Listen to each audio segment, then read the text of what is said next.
Welcome to Mutual Music, the podcast where human creativity meets machine intelligence. I'm your host, Ryan Thompson, musician, producer, and AI music explorer. Each episode, we dive into the art, ethics, and evolution of AI-generated music, talking with the creators, technologists, and dreamers who are redefining how sound is made and shared. Whether you're an artist, curious about AI tools, or a fan fascinated by what's next, this is your backstage pass to the future of music. Let's plug in.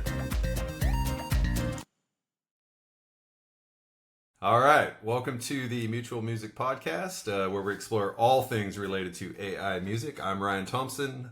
Thanks for joining us today.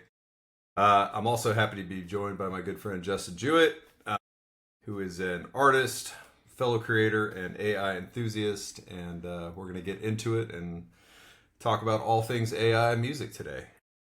So Justin, quick intro. Could you give us a little bit of background about yourself? Yeah, thanks for having me on. Just a little bit of background. I make toys and books and always have some kind of weird project going. My brand name is called Therefore Null, and that usually manifests as like zines or t-shirts, but in one of those t-shirt projects, I had an idea for a fake band, a fake rock festival, Right. and just started thinking of band names and put it on a t-shirt. And fast forward a couple years, and here we are, kind of talking about it, and it's come back to life in this really surprising way. So I'm excited to be here. Thank you. Yeah, absolutely. And probably like myself, you're not new to AI, obviously, maybe new to the AI music scene, but you have spent time, obviously you come from a technical background, so you spent time dealing with AI and doing cool things with AI. Can you talk just a little bit about some of those things? Two things that interested me were the Mondrian Spaces concept book that you did, as well as the Tumblr thing. You hacked your own Tumblr, so that's pretty interesting.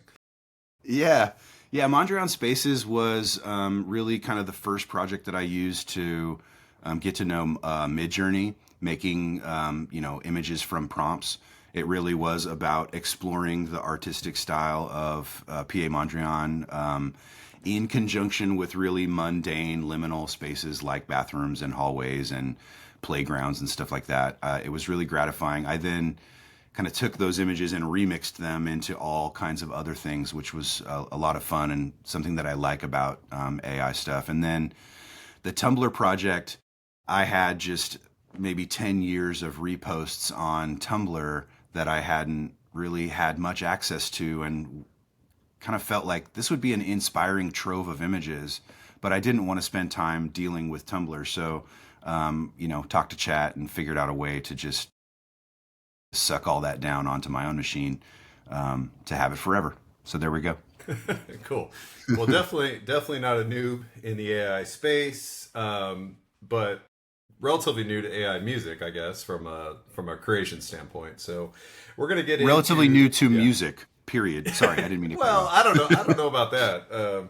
I don't know. It's in you, man. It is in you. We've been working together on this project, which is currently called Bottomless, and this whole festival. You're a musician at heart. I know that. I can tell. Thank you. Yeah, but we will get into that in a bit. So I think the first and probably most timely bit of AI news is the hubbub about "Walk My Walk" by a band called Breaking Rust. The headline is this band or this song was the #1 on the country Billboard charts. Turns out it's not. It's #1 for, what did I say? #1 for country digital song sales. So if you go look at the country charts, it's actually not on there. It's not even on the top 50, but it is a country digital song sales. And then of course it's got all this juice now because of it's getting picked up in the social headlines. But I wanted to take a listen to that, and maybe you and I could go through this together, and I will share my screen. We'll go to this wonderful YouTube video that's been created. I don't know if it's the same person, but it's or are there people involved at all? Yeah, exactly. I don't know. So this is just want to make sure you can see this here. Yep, I sure can. Okay, cool. And we're gonna play a little bit of this. This is Breaking Rust with "Walk My Walk." Oh, Look at that. He's pretty. Yeah. That like AI smoke halo was clutch. Yeah. Yeah. You pointed out that he's currently not playing a chord on the guitar. Not a real chord, no. He's having a whiskey that doesn't move. This is kind of South Park. Yeah, it's like Terrence and Phillip mouth. Yeah. Yeah, the body stays still, and yeah. Also, like, you know, like when you meet somebody and the voice doesn't match the face? Yes. This is... I don't see He sounds much more soulful than the Prairie Cowboy. Yeah. Then there he is in the stew. Oh, in the studio? There's some more AI smoke. He's got a girl. He kind of vacillates too between like human and then cartoon. Yeah. I wish I knew how many prompts were involved in this video. You know what I mean? I would like, love to see the and also like together. There you go. A little romance. And then their lips just like. And then he's just walking backwards down the freeway. Just right. Kick rocks. Broken Russ is actually homeless. Yeah. I love it. It's interesting. This like music style. It's like a very soulful, country western song. Yeah. It's not as poppy as a lot of the stuff now. That this is more like a dirge. Ooh, look at these cowboy boots with laces on them. AI or hallucinations are just like he's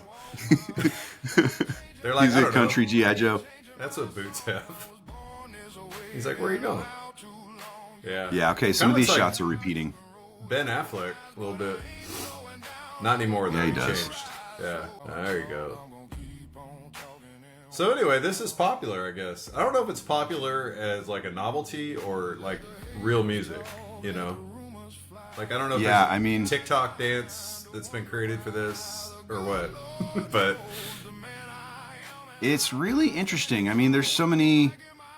The attitude is very like, try that in a small town. Like, go ahead and kick rocks. Go ahead and go fuck yourself. Yeah, he's gonna walk his walk. Yeah. Yeah. So anyway, that's very sad about it though. Yeah, he's not happy. This is got a lot of smoke behind it in the socials. I don't know if the video is if that's actually part of the deal. But, if it's the official deal. Yeah. So, all right, let's break that down real quick. Created by AI. I went on to Apple Music and Spotify, and they're not trying to fake it. They actually say this is AI music, which is good, I think. Yeah. Yeah. But I guess it says a couple things to me. One is like, just if people are enjoying that music, they probably haven't seen the video. And then two, if you are enjoying that music, it's like, what does that say about taste and just like, how taste is made these days and what people are like going like, yeah, that's awesome. I mean, I could see that maybe playing in the background of a movie or something, like when somebody's walking backwards down the freeway with a guitar, but it like, that's not a good song. You know what I mean?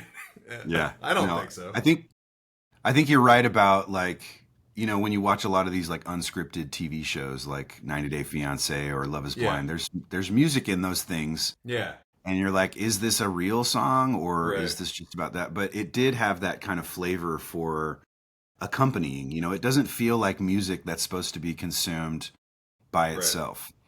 The other thing that I notice is that it does also feel like, if there's no Shabuzi, there's no Broken Rust. Like it's really kind of like piggybacking off of almost like a direct trend. I thought it was a Shabuzi song. I was like, you play those back to back in the club, and Jack Daniels and then rock kicking. Somebody listened to that. Yeah, totally. Yeah, yeah. This guy on the prairie, he's a cattle wrestler, and he's just like, you know what? I feel like that's me, and if you don't like it, you kick rocks.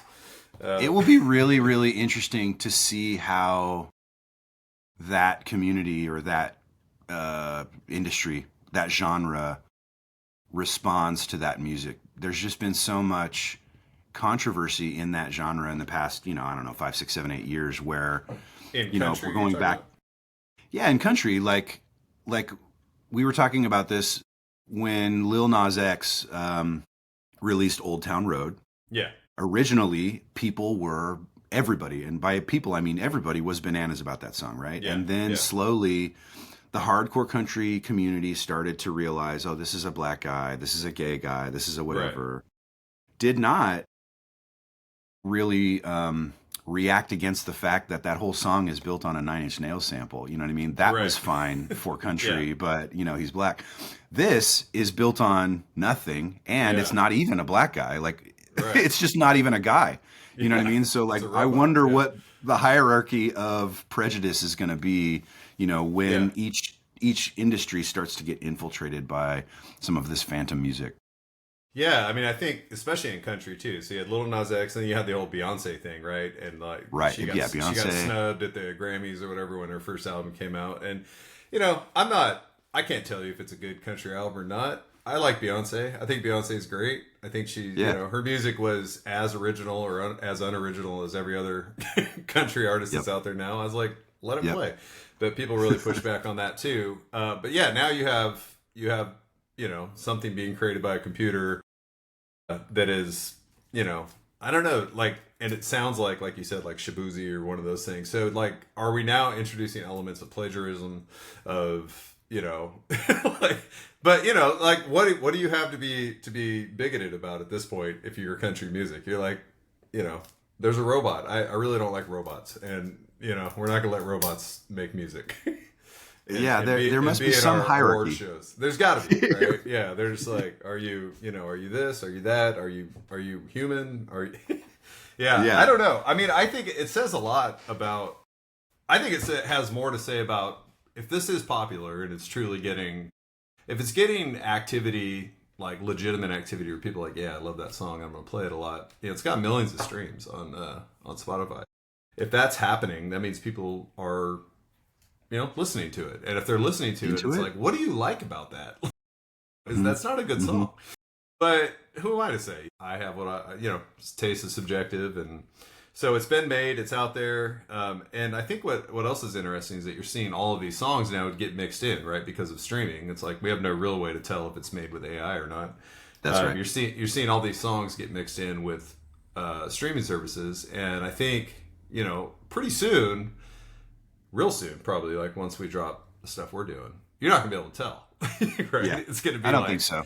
There's like legitimate bands that are making music, or have been made, and music has been made from AI, and it's gonna be, and so as a consumer, are you mad about it? Are you happy about it? I don't know. I mean, what's your take on it? How do you feel about that?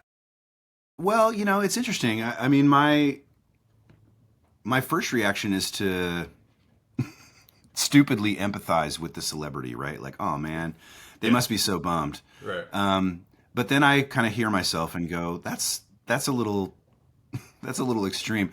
I mean, it really is going to boil down to what people want to listen to, right? And there are going to be people who are selective, right? And really want to make sure that they only want to listen to human music. But here's the secret. Just because it's made by a human does not mean that it's good. You know what I mean? Like, we've been experiencing that for the past 1,000 years. You're right. And before AI slop, there was tons and tons of stock photography, stock video, stock sound slop that people were putting together. There was music channels. There was all these things. So I do still think that, like, the consumer, kind of like the high fidelity consumer that's like a little bit more snobby about what they're listening to, they're going to be the ones that have to be brought along, maybe. But the people that are listening to Kick Rocks Down the Street by Breaking Rest or whatever it is, that there's a barrier that is low, and if it's on, I'm into it. You know what I mean? Like, it seems like it's not going to matter. And so then my next thought is like, shit, it just seems like there's going to be a lot more music. And it feels like there's too much music to listen to now. So I wonder how people are going to navigate that. If it's going to become more genreified than, like back in the 80s, where you did not just listen to all music. You either listened to the punk records that you had or the rock records that you had. You know? Yeah. And depending on which friend you went to, you listen to their music too. You're like, oh, they're into new wave, or they're into, they like the Cars, and I'll be like, okay, I'll listen to the Cars at your house. Yeah, at your house. At your house. My house, we're still rocking the Eagles because that's all my mom. That's right. Yeah. Yeah. No, it is really interesting. I think it's kind of like Netflix or any of the streaming the programming. It's like there's so much stuff that. It used to be like people watch certain types of things. I like dramas, I like documentaries, I like whatever. And then now you're just like, dude, I'll watch anything. I don't care. I'll watch trailers for 3 hours, and all the genres are different. I don't care. It's just filling my time. And I feel like music, in a certain way, is kind of getting that way.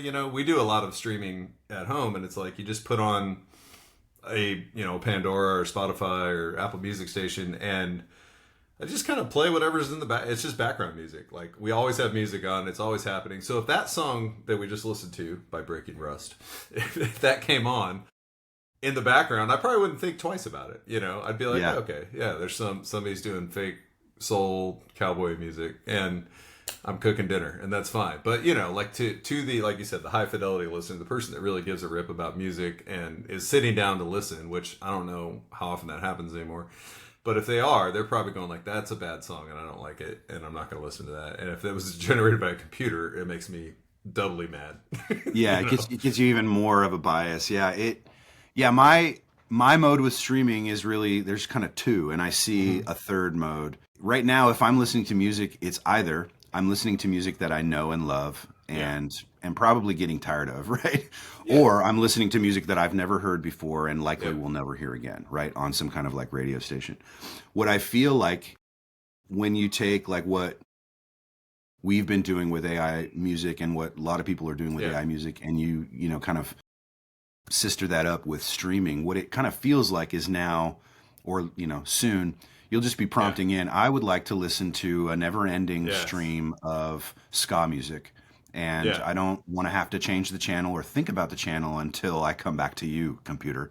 And so, and then they just make it happen, So I feel like maybe even songs are on the chopping block. It's just, it's going to be interesting. That's an interesting take. Yeah. So are you saying like music is created on the fly, or that I think that's what's going to happen. Oh, that's crazy. Yeah, that's actually really interesting. It's just one endless stream of whatever you prompted it. And then you could, imagine you're cooking dinner, chopping up your vegetables, and you're like, play, Angry Ska. That's right. Yeah. And it's just the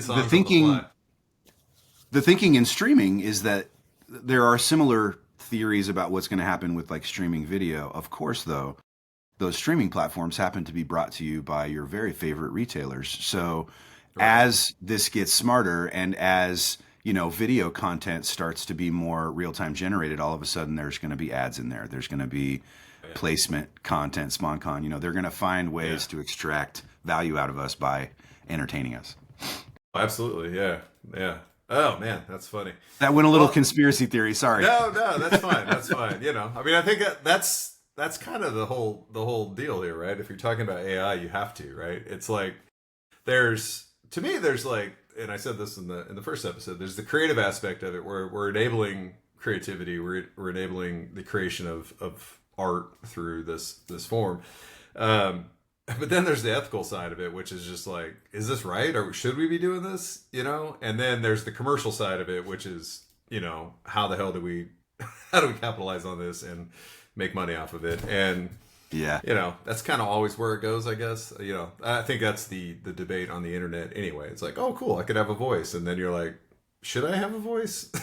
And then how do we make money on your voice? Talk a little bit more about like what you see as like the ethical stuff. Like, let's unpack that just a tiny bit. Yeah. Well, I mean, I think there's, if music is being generated by a computer, that means it is being that it's referencing a database of things that have been created before it. Therefore, I think you have inherent potential for plagiarism, right? Like, you're like, oh, I like that riff, I like that thing. That song sounds a lot like the Shabuzi song. Yep. Yep.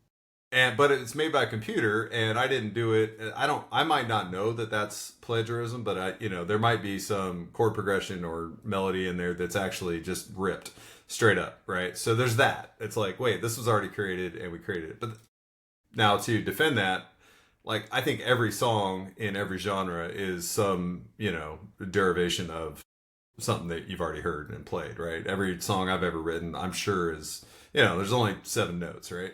So it all just makes its way back to Beowulf in the end, right? Yeah, exactly. Yeah, exactly. But I do think there's an inherent risk for plagiarism when you have a computer do it, because they're just going like, hey, I've heard this before, that we'll rearrange it and do this, all right? Or this works and do that. So I think there's that. So there's obviously, if you have plagiarism, then you have ethics around like, is this mine? Did I create it? Then I think there's ownership too. It's like, who owns this, right? I created this song, but I created it using a platform that, I've acknowledged the long sheet of terms and conditions that I probably haven't read. Who owns this at the end of it, right? And if I stop subscribing to, say, Suno or one of these other platforms, do I still own this, right?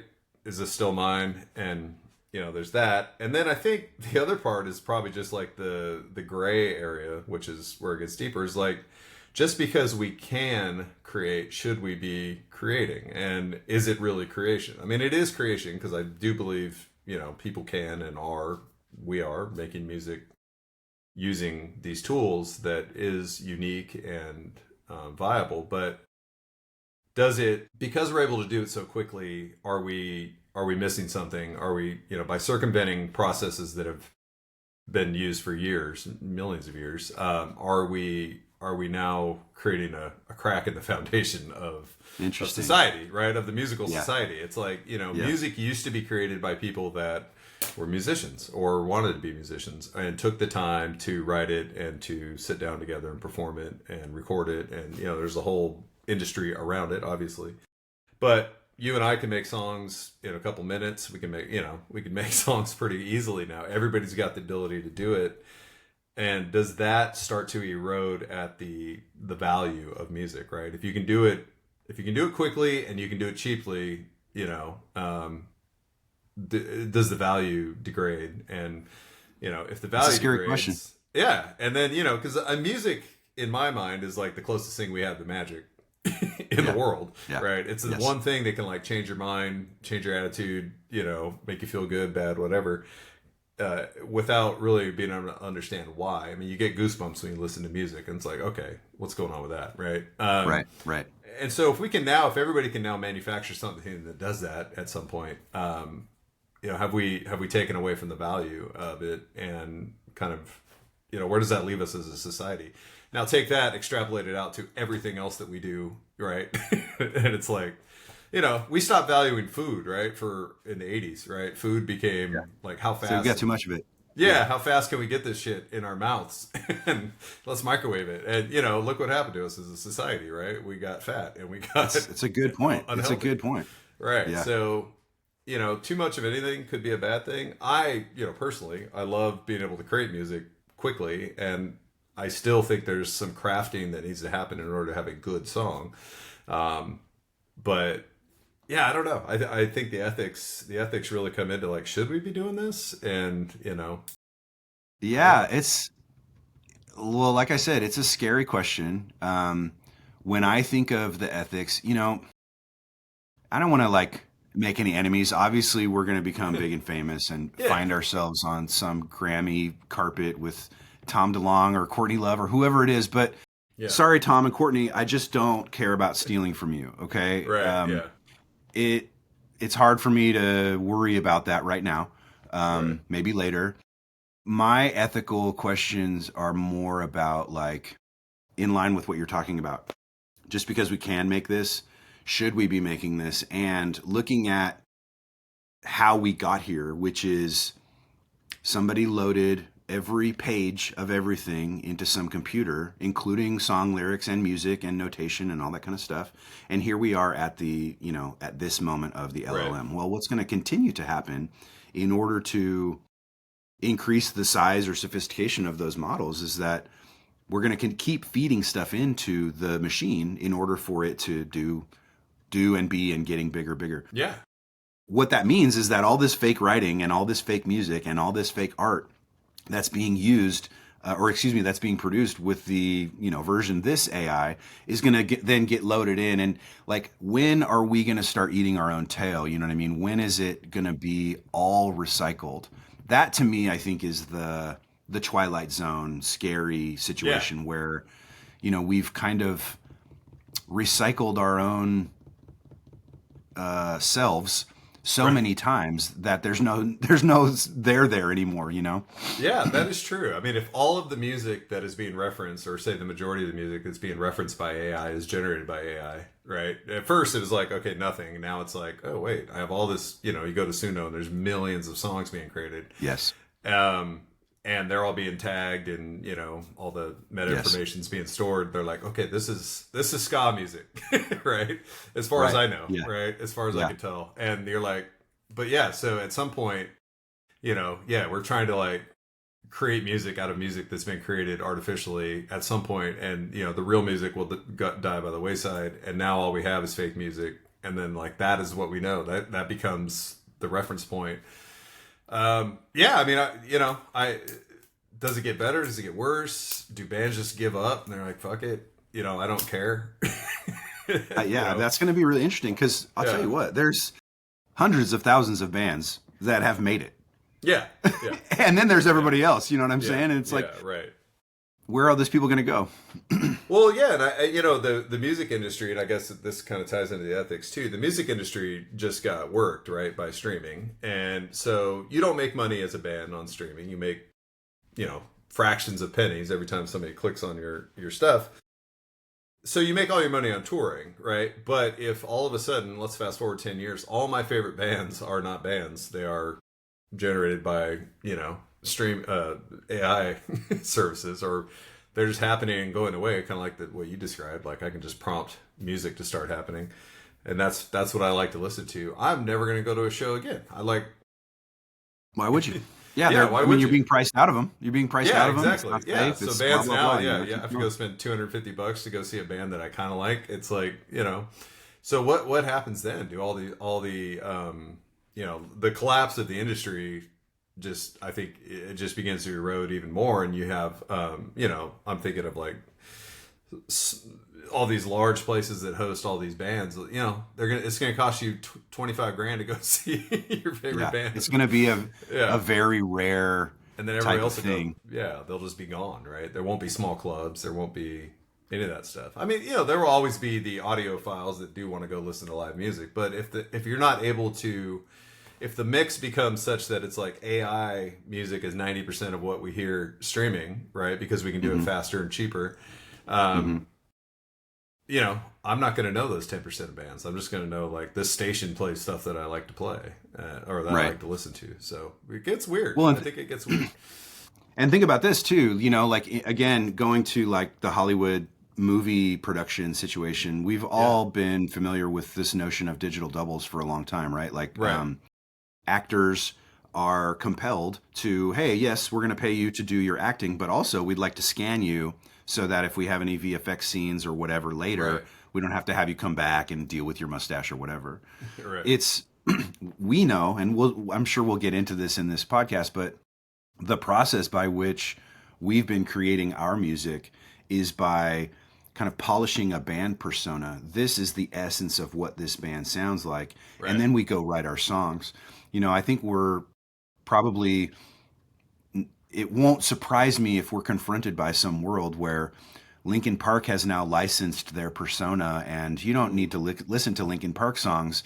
You can just use our persona to create your own stream of music, and it's in our style, and you've paid us for that. But they're your songs, and it's about you and your personalized thing. There's going to be some transition while people are figuring out how to monetize themselves, before getting kicked out.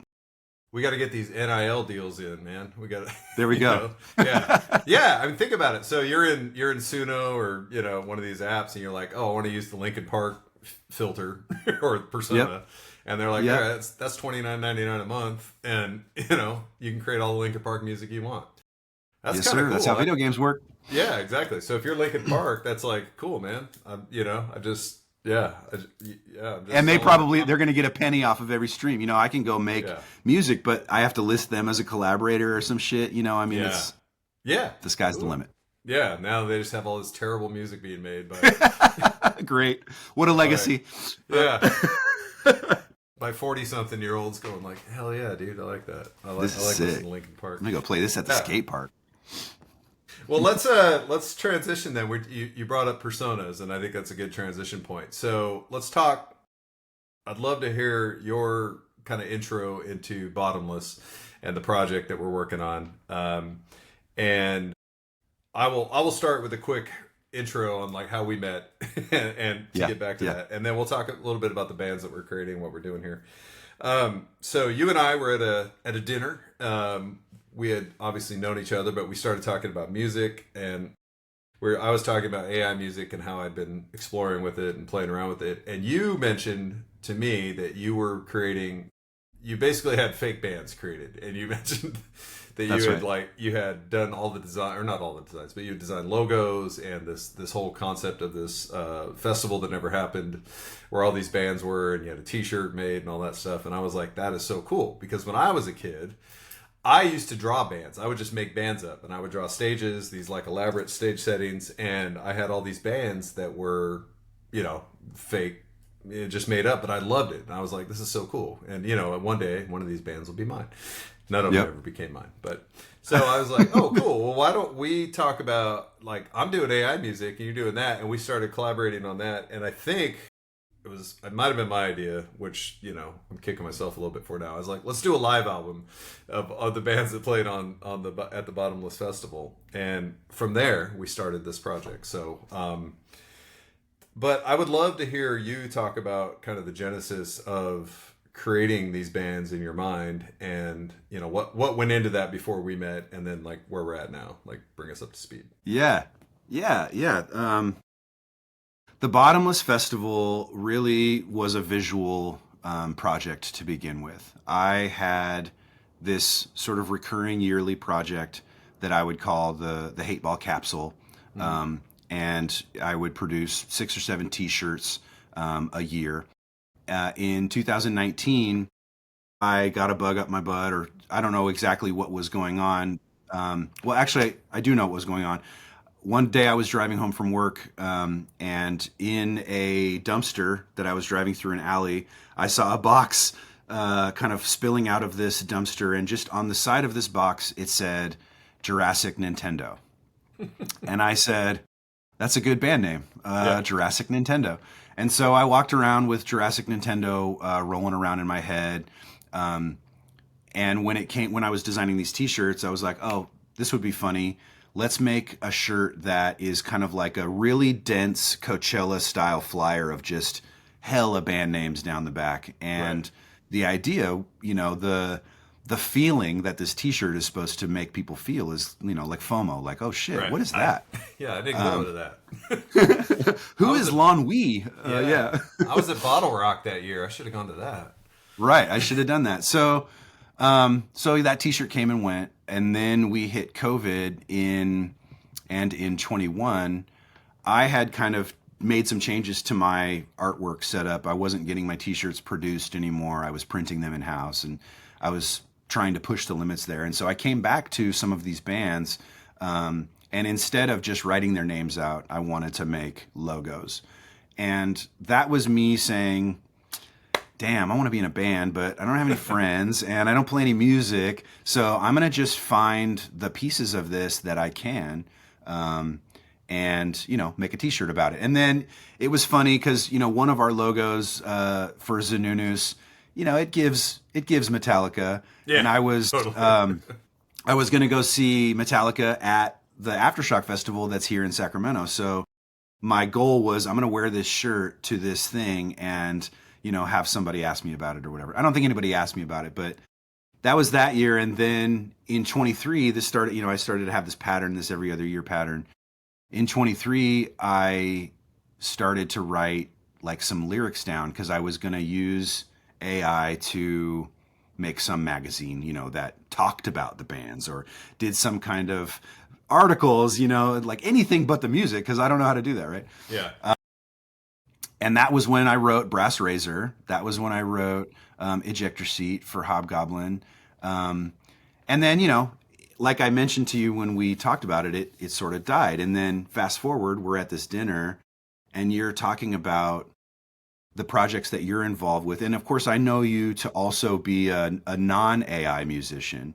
You have this background where you are a gigging, maybe not touring, but a gigging musician, and you're collaborating with other musicians, and you have this body of work that hasn't been touched by AI. And so here I am talking to a real thing, and I'm talking about my cartoons, and you're like, well, what bands? Yeah. And I think the one that I was able to get out was like, oh, there's this band Hobgoblin. They're Violent Ska that's anti-gun and anti-cop. And that was more or less the end of the conversation. And then the next day, that was up in Tahoe, and now we're back home, and I just start getting Hobgoblin songs from you. Yeah. And it was like, holy shit, this idea might be coming back to life. And I really had kind of like put it to bed, like maybe I'll be making logos or something like that, but this is really always going to be some weird thing that I have to explain. Now it's a weirder thing that I have to explain. Yeah, now it's a weird thing. Now we're just playing full on make believe. We're just like, yes, sir. We're so far into the dollhouse, it's crazy. For me it was interesting because yes, I do play music, been in bands and gig, not tour, but and so like AI music for me started as literally I downloaded Suno one time, like on my phone, and was just messing around with it. I was like, oh man, you can do some pretty cool stuff. It was still cheesy, but it was like, and I was basically sending diss tracks to my good friend, rap tracks, and just trying to bust his balls a little bit. And then we went back and forth, and then all of a sudden, like the technology started getting better and better. And I think by the time like you and I met, I was like, I'm actually starting to create like real music with this, and was doing it with a lot of my own songs, like, demos and stuff that I had. And it was really a fast way to generate like solid demos. The one piece that's missing, of course, is your own voice, right? You can't like put your own voice into Suno, as far as I understand now. I'm sure that's coming. But it was like, to me, it was like having a studio, like a house band, right? Inside, like in my house. And I would just be like, hey, you know what? I want to hear it like this or faster or, more guitar or whatever. And so I was starting to get pretty good with that. And then when you came along, I was like, okay, now I can actually, because it was kind of hard to do my own stuff in it, with my own voice. I was like, it'd be cool to just like focus on somebody else's stuff and take that kind of producer role. And so obviously the technology is there. We can do that. And I mean, I have to say, the thing that I was most impressed with was, one, the background and all the like the caring that you put into fostering these personas of these bands. It was crazy, but super good. And then like I should have done it with my own band, my personal band. And then two, it was like you had written a ton of lyrics and stuff. I was like, man, this guy had been in bands. Like, you should be in a band, dude. Well, I am now. Yeah, you are. You're like 6 of them right now.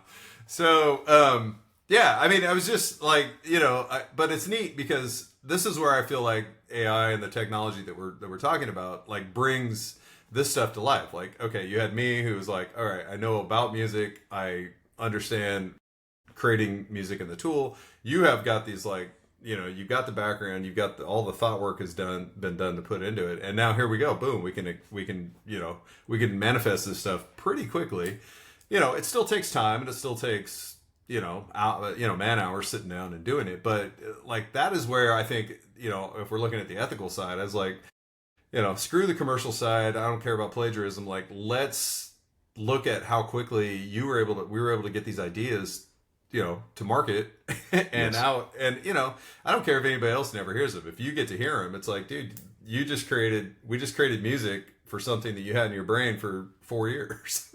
Absolutely. I mean, and that has been how it's been, talking about, I guess, just coming back to the value or the ethics or whatever, so I'm a developer and I am not really a great web developer, right? Like, I'm the guy that can come in with a 6 or 7 level of skill and finish the work that was started Right. by the guys that are at 10, right? And that's just Right. always kind of been my MO.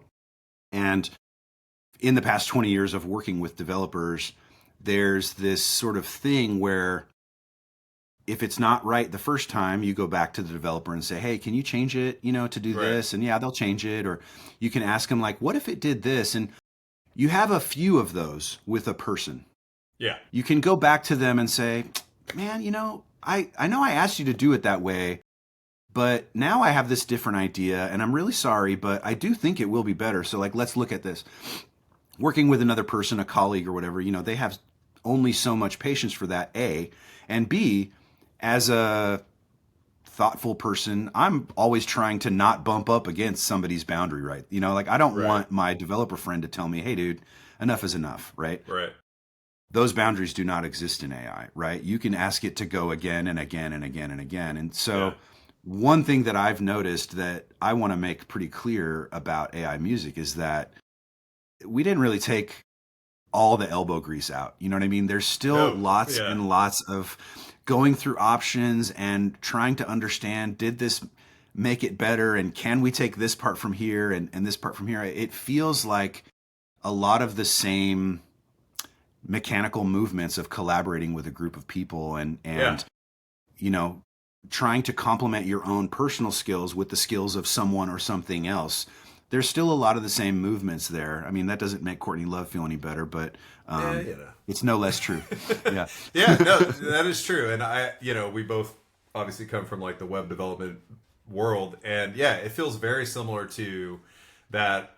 You build something and you go, oh, it'd be really good if it did this. It's like we're always on that. Like my old colleague used to call it the bitter edge of disappointment, where you're just like, we're always like, that's great, but can we do this? And Let me see if I can ruin this. Yeah, but that's also like that's applying that to music creation. That like me being in a room with my bandmates, same deal, right? Like, it sounds good, but why don't we pick it up a little bit, or why don't we? We'll drop out here. We'll do this. We'll do that. And you're always trying to improve and to tweak things. And, I think you could probably bust out you could give me lyrics. I could put in a prompt and we'd have a song, right? And you're like, all right, there it is. And sometimes it works quickly, but, like these songs take a while. They take a while to craft, create, get the persona right, all that stuff. So you are still creating art and you still have to be, I think, diligent and kind of true to yourself in terms of like, am I creating something that's good, versus, we'll go back to, what was it called? Broken Rust or whatever they're called. Yeah, right. Like that to me is a commercial play. Somebody is creating music to try to get on a playlist to try and get streams. Now, I am a firm believer that like most of the good music in the world is probably not getting played. And, all the stuff that we're doing may or may not get played, but it's, at the end of the day, I still have the same passion about it being good as I do with my own, real music. So it does take a long time. It takes a lot of elbow grease. I think anything good takes a lot of elbow grease, and if it doesn't, then it was a miracle, and you're probably never going to. Yeah. I mean, you're right. If you can just snap your fingers and it's neither here nor there, then guess what? It's neither here nor there. You forget. Yeah, and I think, let's back up a little bit or zoom out a little bit for AI in general. I think it's still the case, right? Like AI stuff, AI powered things are everywhere now, right? My car has AI built into it. You can talk to the car, and I would say 8 out of 10 times it can't answer my question. Yeah. So it's like, oh, I'm sorry, I can't help you with that. I'm like, all right, that's not helpful.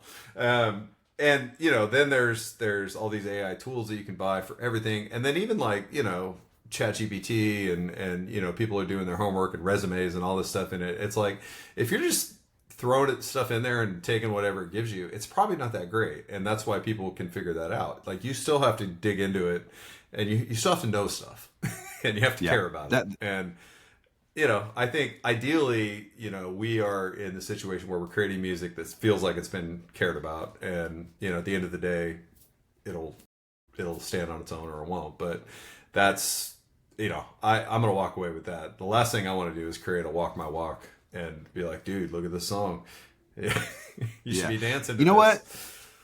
That feels to me, and this is a compensatory strategy, of course, right? Because I'm sensitive to all the things that you're talking about. Like, oh shit, I'm just gonna make somebody's gonna give me some magic button, and I'm not gonna be able to do anything but press it. And here I am in my empire of shit. I think in order to hedge against that, this is why I'm working with you. You know what I mean? Or at least this is why I love working with you, where there is another adult in the room, there is another person there that's helping edit and helping just narrow it to where it's not just, oh, let's make another one, let's make another, maybe pulling back the curtain a little bit. When we work on a song, I'll put together some lyrics and I will say, this feels like something that this band would be doing. You go away, and the next thing that I see is 6 to 12 demos of, here are different arrangements for how these could go. Right. If the computer was giving me that, I would go, this one, I would listen, I would be scrubbing around, and this one's not it. The next one, this one's not it. But since you send me those 12 songs, I know I know that there's probably 36 songs that got made, and these are the 12 best ones, and I'm going to listen to each of them, and I wonder what order he put them in for me. I wonder where I'm supposed to be awake.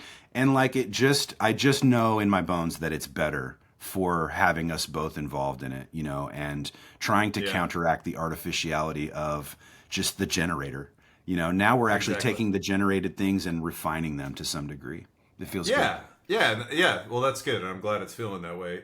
To me, I think I don't think I could have it any other way, like to just generate a song and go like, all right, Justin gave me some lyrics. Here's the idea, boom, go. Like we're adjusting arrangements. I'm like, oh, it'd be cool if there was a solo here. It'd be cool if we broke this down. And then you're fighting with AI to try and make it do what you want it to do. And sometimes it does. Sometimes it just puts hand claps in the middle of it. But little gospel squirt here. Yeah, every now and then you're like, oh, this sludge doom, stoner doom song should have a gospel choir in the middle of it. There are children on stage singing. But those are some good ones. But overall, it takes work and it takes that, but it's fun, right? That's as somebody who likes to create things, it's fun. I think if we were doing it strictly from a straight commercial standpoint, we would be just busting these things out and trying to get, playlists, we'd be spending. I think it's a numbers play. Yeah. Yeah. And you're spending money on trying to get bots and things like that to pick it up to get a million things and get mentioned on Mashable or whatever, and that's not at all what I want to do. I still want to create music that sounds like music that feels good and is true to, what you had envisioned 4 years ago when you made that t-shirt with all the bands. So all the bands, man. Yeah. So, what band do we want to talk about here? Let's pick one, and you've mentioned Hobgoblin a couple times. Should we chat about Hobgoblin?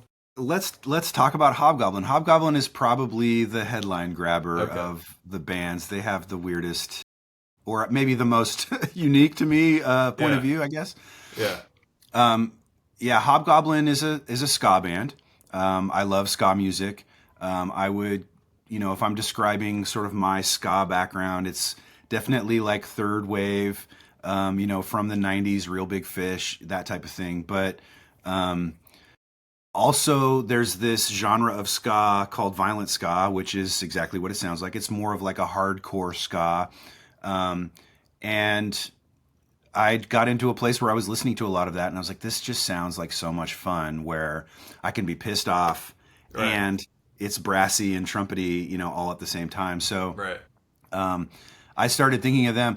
Interestingly, or maybe not interestingly, at the time that I was like focusing on them, I was personally having kind of like a lot of anxiety, like intrusive thoughts about active shooter situations at my son's school, and a lot of that stuff was happening around then.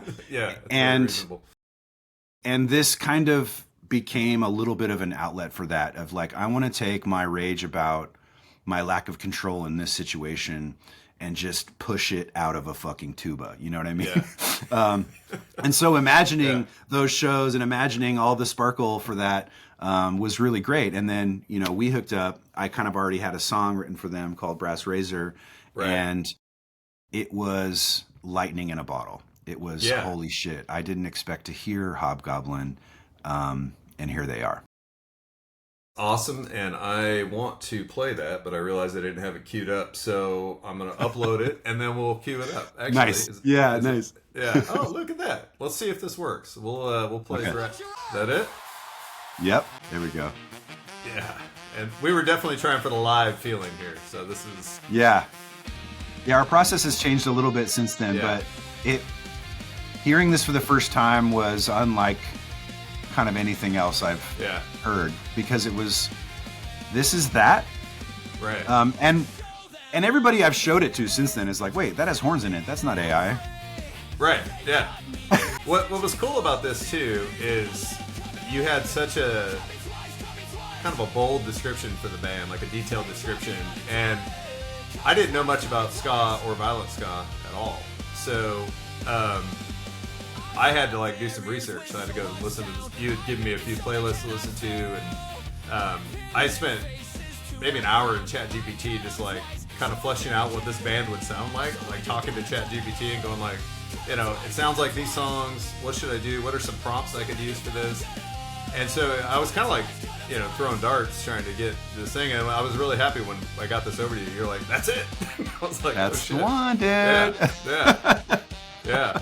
This guy's I want guys being pissed, but also surrounded by this joyful brass sound. Yeah. You know? What's the singer's name for Hobgoblin? His name is Hack Geneman. Hack. I think Gene Hackman had just died when I was writing that. And I was like, oh yeah, that's a good name. He's so mad. Let's listen. Yeah. That's legit. Yeah. Yeah, I can feel it. Yeah. So that was really interesting because, yeah, like I said, there was so much that you had done like on the background of the band, and like me, you know. So again, it speaks to the technology. It's like, okay, I could spend time with ChatGPT, and like I gave it everything you'd given me, and then I gave it some lyrics, and then I like, you know, within a couple hours, like had probably, you know, the beginning of that. This is obviously V6. I'm looking at now, Yeah. so went through lots of iterations, but you know, yeah, all of a sudden it became alive, and then I started listening to it, and I was like, actually, I think I like Violent Ska. Let's go on a run, dude. Yeah. So then from there, like we used this to create the persona of the band, right? So we and using that, now you can apply that to other songs. And so the second song we did for Hobgoblin was Tracers, which is still my favorite Hobgoblin song. And I love it. I do want to play a little bit of that, and we'll just go through that. And really, this is kind of the highlight, like how the persona can now be applied. Like we've established who the band is. We know what they sound like. We have new lyrics. We have new melodies. And, you know, this is what we're going to sing. Love it. I want to be at this show. So it's similar, obviously. Same band. That's so good. Yeah. I love the little stabs. It's so good. It's so good. Those are amazing, dude. Yeah. It's got that good live feel. I walked around for weeks singing this song. Yeah. This is my favorite line right here. It's so good. So good. Man. So when you wrote this, how long were you sitting on these lyrics, or were you writing them kind of as we were materializing these songs? Oh, not long at all. Like, my cadence has pretty much been, you know, writing like maybe 2 or 3 songs a week, but each song is maybe 20 minutes or a half an hour, if I'm just being honest. And that song was really like, you know, I also have been learning a lot about music. You know, what makes a Violent Ska song? If you take away the horns and the fucking people, and you're now just looking at a white page, what makes it a ska song? I've had similar issues with like what makes a metal song a metal song. You know, you don't totally think about this in genre, but grunge songs do not necessarily sing about I and me. It's always about you and it and the world. Same thing goes with metal, you know? Yeah. And so just kind of like getting into those rhythms has been really fun. There was even some times, I'll put you on blast here, like even with Tracers, we had this song, we both loved it. We're both running around just like shooting up the place in our heads. And but then I was like, oh man, this could rhyme better. Let me rewrite this. Yeah. And I gave it to you, and I was like, hey, this is going to sound way better. And you were like, look at a couple things. Number one, the technology is iterative, so we're opening the can all the way back up. Yeah. And number two, this fucking band would not give a shit about song structure or rhyming. They want to go and blow their steam, So this is sick. Do not change it. Yeah. I was like, okay, no, I do remember that. Yeah. I was like, no. And maybe I was using that so I didn't have to go back and try and figure out how to do it. But no, it was, I mean, I think, cool bands just do cool shit. And, that actually, to me, like one of the things that I've noticed writing, like I've used AI to like try and write lyrics or help with lyrics. It comes up with some cheesy stuff, like really bad rhymes and, and so it's like, as a songwriter, somebody who's written, hundreds and hundreds of songs, like I don't always rhyme. They're near rhymes or sometimes there's no rhyme at all. And like every time I do that, I'm like, oh, that's actually cooler than rhyming. Like, because the expectation is you're going to rhyme here. Yeah. And the AI expectation is like it's a perfect rhyme almost every time. And you're like, right. I just said that. Perfect rhyme every time. So I'm AI. Rhyme every time. You're a robot. Yeah. But, so I think that was cool. And it adds that, and I hate to say human element, but it does, right? You're like, oh shit, they didn't rhyme it there, and it's live, and it's Well, it's cool. We had a song early on. So there was this coming back to like how this happened. We met at a dinner and talked about this, and we were up in like Lake Tahoe, a couple hours away.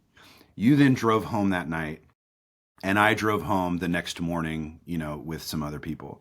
By the time I got home the next morning, you were showing me what pieces of Hobgoblin could be. And you had written a song, or you had used ChatGPT specifically to write a song called Ricochet Kids. Yes. And Ricochet Kids, it's like, holy shit, that's a very cool concept for a song. It used so many cool words that were like, these are the types of, this is the type of paintbrush that I want to be slinging around in this song. Right. But it just didn't work, and we couldn't make it work. You know what I mean? It was just this is just too fucking dorky, and so we had to go. Yeah, maybe we pulled a word here or there, or whatever. Yeah. It sounded like it was written by AI, and I remember that because it was cool. It had a good melody, had a good breakdown, had a great chorus, but it was like, no, it just sounds robotic, and it sounds, you know, it's like Kick Rocks, Walk My Walk. I mean, that's really what it would have been. Is just sort of like, I don't understand why this is hollow, but it is. Hollow. Yeah. And I think that is, that's how it's kind of like when you look at AI image, you were saying it has that like smoke or whatever, the glow around it. You're like, all right, that was generated by AI. And then you listen to that song, you're like, there's no soul here. Like, even though it is a soul style or soulful style, there is no soul in that. And, I think that's the difference between what we're working on, and we'll toot our own horn here, but there's a ton of soul in this. Like, you've obviously got feelings and passion about it. I've got feelings and passion about the music, and the AI, the tooling itself is putting those things together. And I'm sure, if it was a live band doing this, there'd probably be a little more push and pull, maybe, which I haven't quite figured out how to get working in AI music generation yet, and maybe the guitar player might do something quirky here and there. But I see. Yeah. For the most part, I feel like there's enough human element in this to where like it feels like real music, and it's saying things that a computer wouldn't say. It's saying things that only a human would say, and it's doing them in a way that we feel is human enough to be considered thoughtful music. Yeah. That is, to me, is the goal. And like I said, at the end of this, commercial viability, it really doesn't matter to me and shouldn't matter to anybody that's actually creating music for music's sake. Yeah. Yeah. But, if you want to get on a playlist, you go create Walk My Walk and, make a fake video. Shoot to the top, boy. Yeah. So, yeah. Well, so the Bottomless Festival, our whole concept started as doing a like to match your t-shirt was like there's a live festival that happened that you didn't get to go to, and it's got all these bands you've never heard of, and now we want people to have FOMO, right? We're working on, I think we've got, is it 6 or 7 total bands that are going to be? Yeah, we've got Hobgoblin, which is Violent Ska. Right. We've got Xanunus, which is a grunge band. Maybe a little bit of Southern fried grunge. We've got Haptic Lizard, which is straight up doom. Yes. We have Voton, which is like a Peter Gabriel, David Bowie style artiste. And then we've got Mondrian Urinal, which has like a little bit of electro jump to it, kind of like a Killer's Franz Ferdinand type thing. Yes. Is that all of them?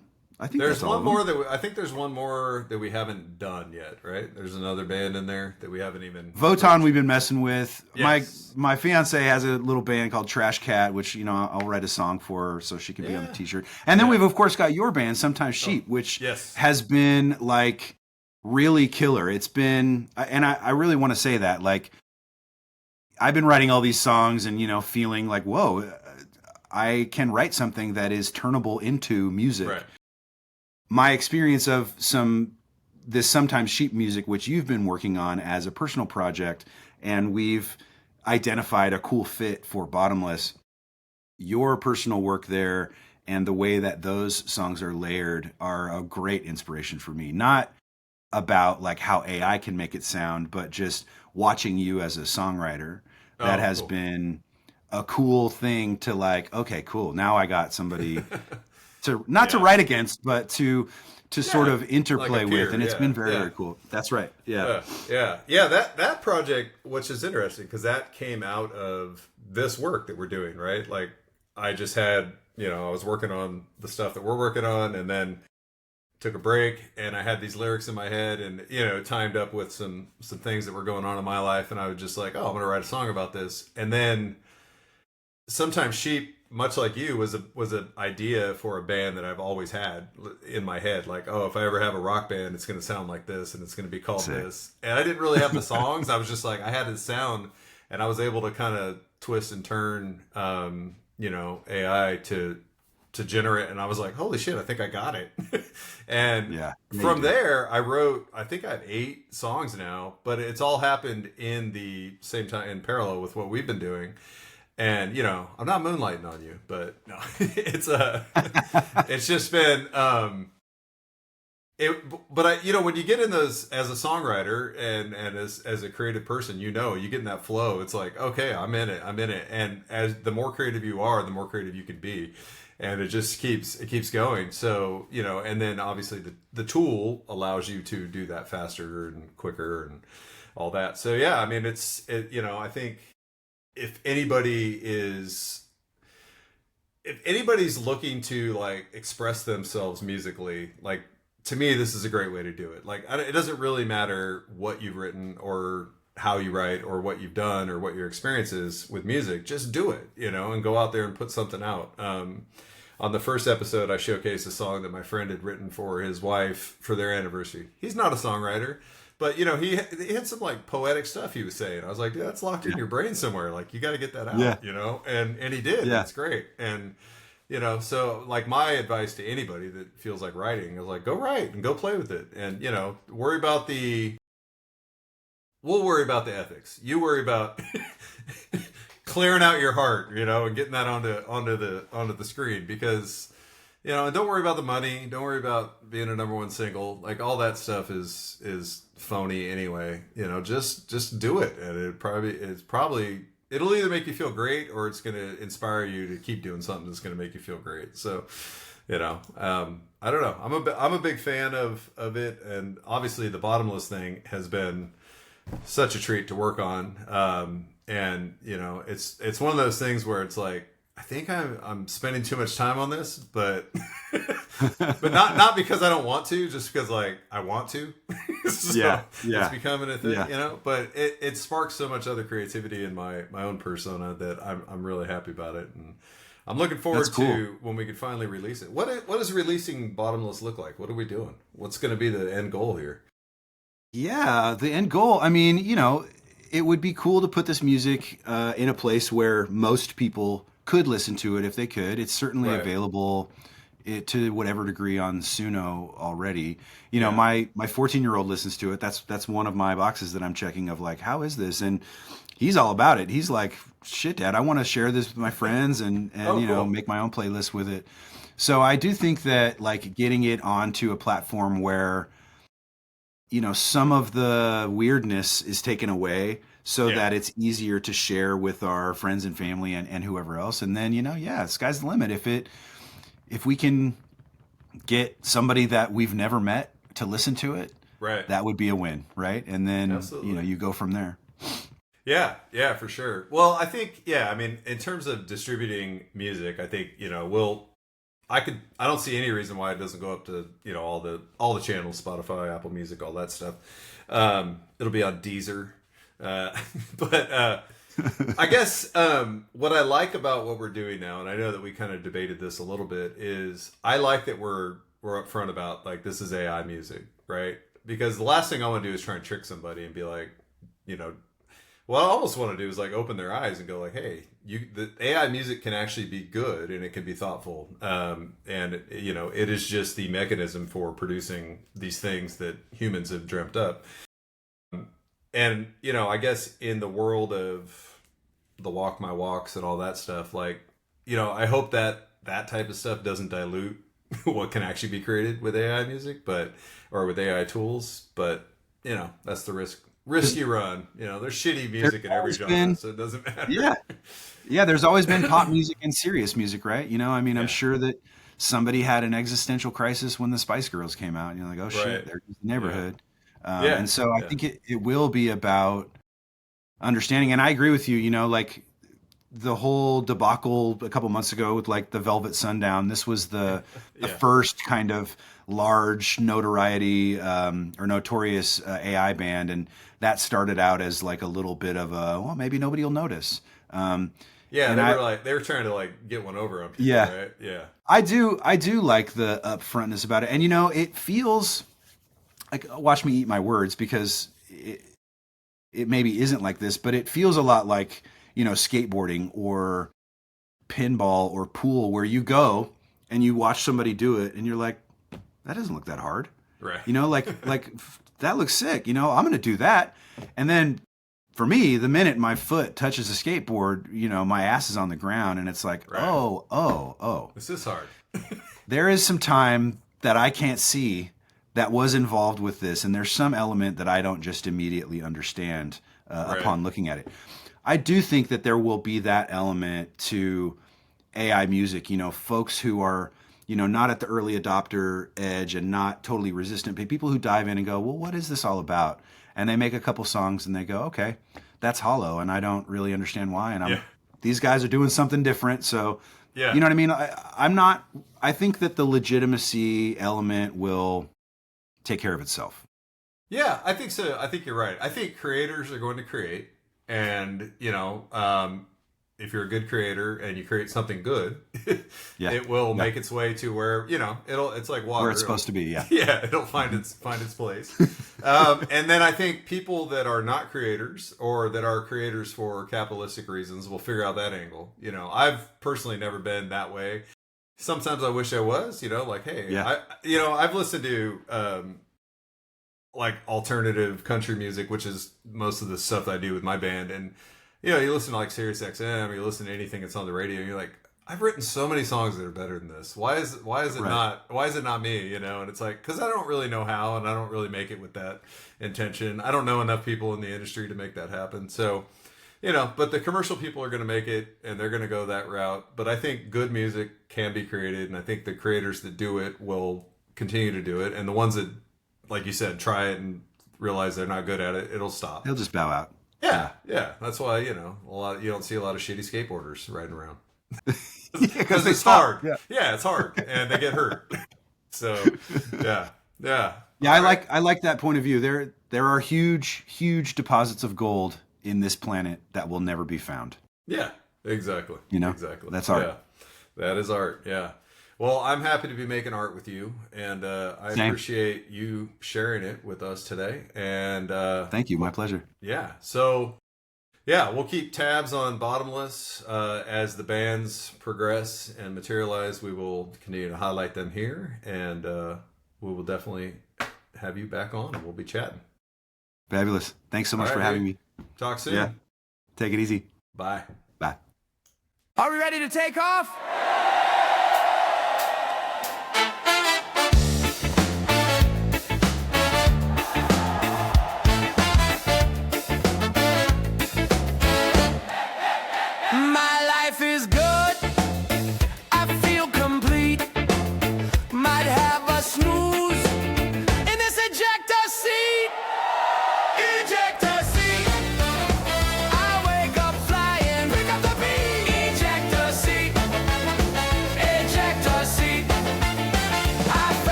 ecstasy.